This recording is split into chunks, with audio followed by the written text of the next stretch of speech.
Hello, for today's video, I'm gonna make a soft and fluffy donuts recipe.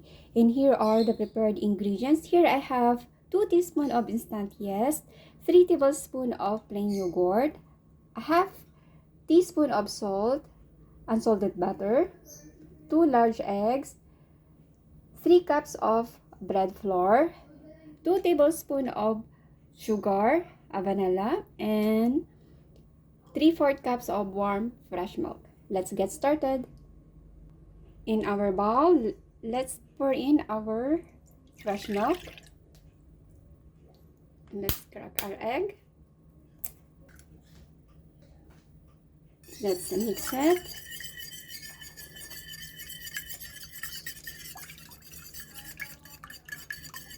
Let's add our salt, sugar,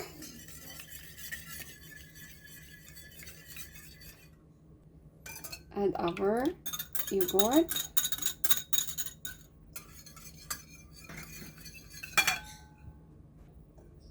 a teaspoon of vanilla,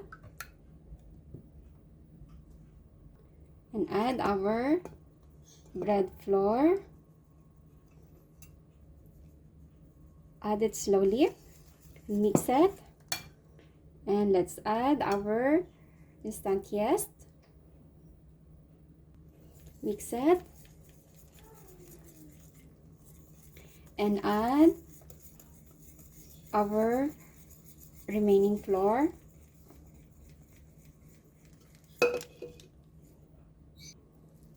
Now let's combine all together with our kneading mat. Let's sprinkle some flour. And let's knead our prepared dough for about 5 to 8 minutes or until it's stretchy and soft. And let's add our butter.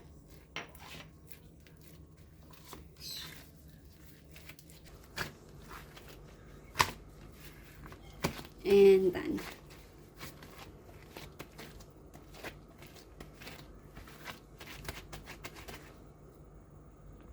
With the same bowl, let's spread some oil under. And let's put back in our prepared dough.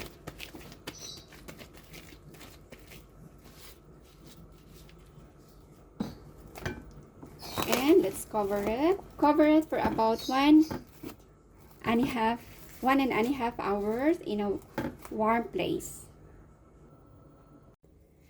And after 1.5 hours, our dough totally rise up and double the size.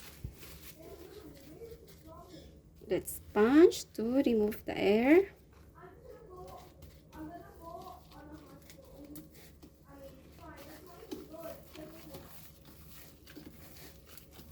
Now let's put in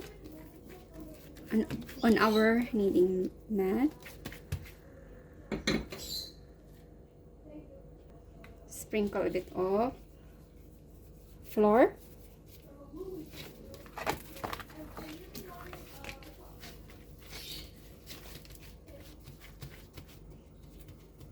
Now using our knife, let's cut it into half.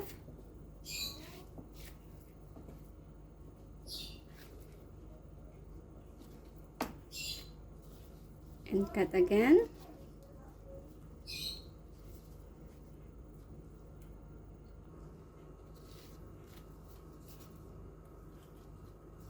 And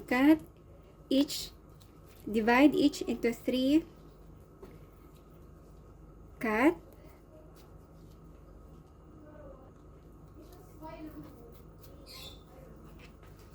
Let's do the rest.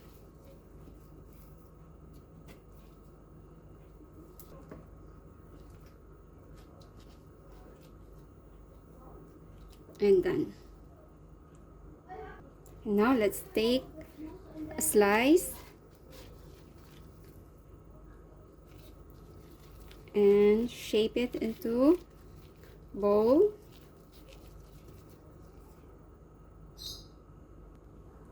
And put it on a baking plate. Let's do the rest.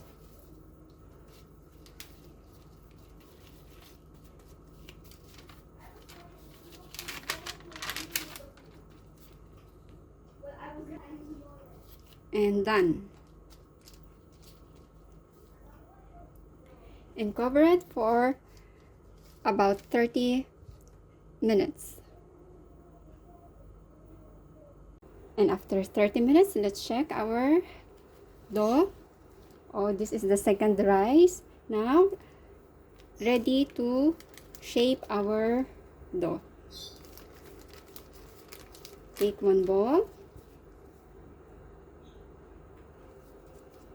Now, using our kneading mat and our hand, let's flatten a little bit.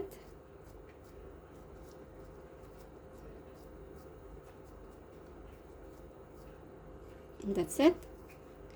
And using cup bottle, let's make a hole on the middle.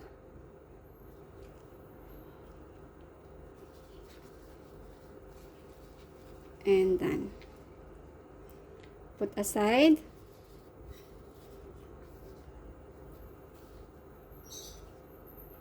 Let's do the rest.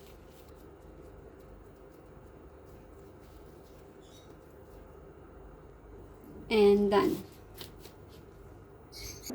With our heated oil, let's fry our donut. Fry our donut into medium heat.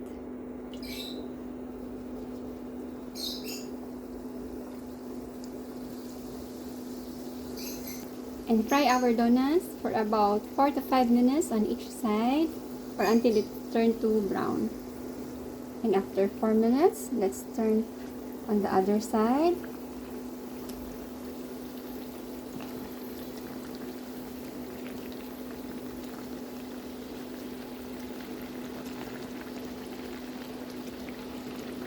And fry it again for another 4 minutes. And after 4 minutes, let's remove it from the frying pan and put it on drying paper.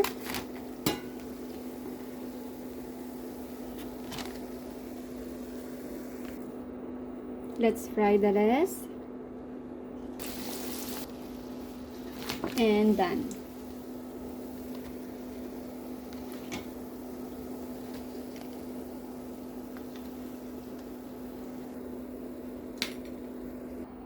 Our soft and fluffy donut are done. Now let's put a filling and coat our donut. Here I prepared powdered sugar, melted dark chocolate, a vermicelli chocolate, and colorful vermicelli, and our homemade custard. Let's coat our donut. Powdered sugar.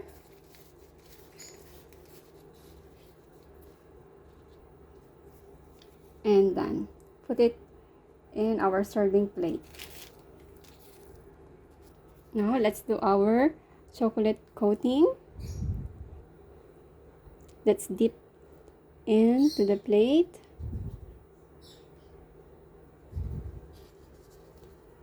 And sprinkle of a colorful vermicelli on the top.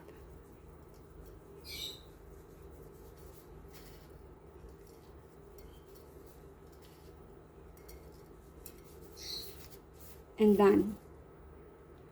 And this time, another one. This time, let's do our chocolate vermicelli.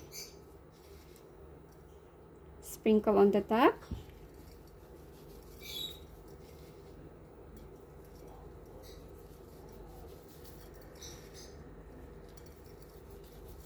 And done. Now let's do our custard filling. Let's slice to make a hole.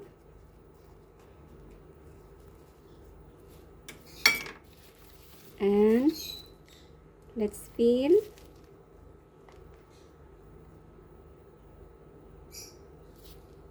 And done. Let's add on our coated donut and let's do the rest. Our soft and fluffy donuts recipe is ready to serve.